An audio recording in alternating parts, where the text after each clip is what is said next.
TDP release చేసిన మూడో list లో కొన్ని ట్విస్టులు, కొన్ని అనూహ్య నిర్ణయాలు కనిపిస్తున్నాయి. పలువురు సీనియర్లకు మూడో లిస్ట్ లోనూ టీడీపీ హైకమాండ్ హ్యాండ్ ఇచ్చింది. మరోవైపు అసంతృప్త జ్వాలలు సైతం కొనసాగుతున్నాయి. ఈ పరిణామాలను టీడీపీ ఎలా ఎదుర్కోబోతోంది?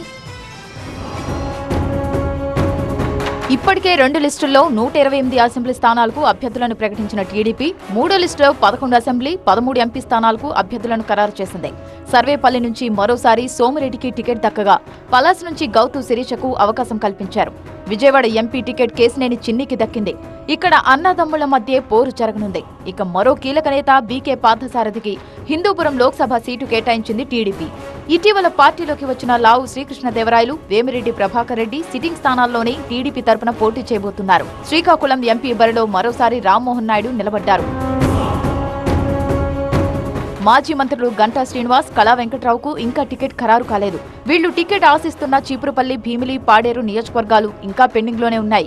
సంతానలేమి సమస్యతో బాధపడుతున్నారా? చింతించకండి. సుమారు 90,000 జంటలకు ఆనందం నింపింది ఓఎస్ఎస్ ఫర్టిలిటీ. ఈ రోజే 7825893600 కి కాల్ చేయండి. సంతానోత్పత్తి చికిత్సపై భారీ డిస్కౌంట్లు పొందండి. గుడ్ న్యూస్ చెప్పండి.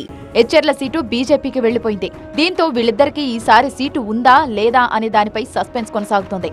ఇక కృష్ణా జిల్లాలో దేవినేని ఉమాకు మొండిచేయి ఎదురైంది. దేవినేని ఉమా ఆశిస్తున్న మైలవరం టికెట్ వసంత కృష్ణప్రసాద్కే దక్కింది. పెనమలూరు అయినా వస్తుందనుకుంటే అక్కడ బోడే ప్రసాద్ని అభ్యర్థిగా ప్రకటించారు. పోరాడి మరీ బోడే ప్రసాద్ టికెట్ సాధించుకున్నారు. దీంతో ఉమాకు ఈసారి టికెట్ లేనట్టే అనే టాక్ వినిపిస్తోంది. ఆలూరు, గుంతకల్లు స్థానాలపైన టీడీపీ క్లారిటీ ఇవ్వలేదు.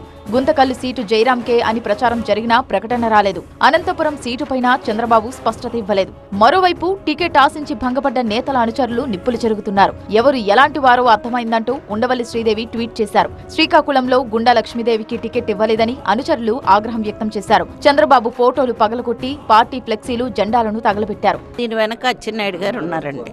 వాళ్ళు ఎప్పటి నుంచో మా కుటుంబాన్ని నాశనం చేయాలని నిర్ణయించుకున్నారండి. వాళ్ళ కోరిక నెరవేరిందండి. వెంటనే నిర్ణయం కాకుండా 2 రోజుల్లో అందరినీ కూర్చోబెట్టి, ఎలాగో ఎలక్షన్ 4 రోజులు ఉంది, వారి నిర్ణయం మేరకు మేము నడుచుకుంటామని తెలియజేస్తున్నాను. మొత్తంగా 139 అసెంబ్లీ 13 ఎంపీ స్థానాలకు టీడీపీ తరపున అభ్యర్థులు ఖరారయ్యారు. మరో 5 అసెంబ్లీ 4 పార్లమెంట్ స్థానాలకు అభ్యర్థులను టీడీపీ ప్రకటించాల్సి ఉంది.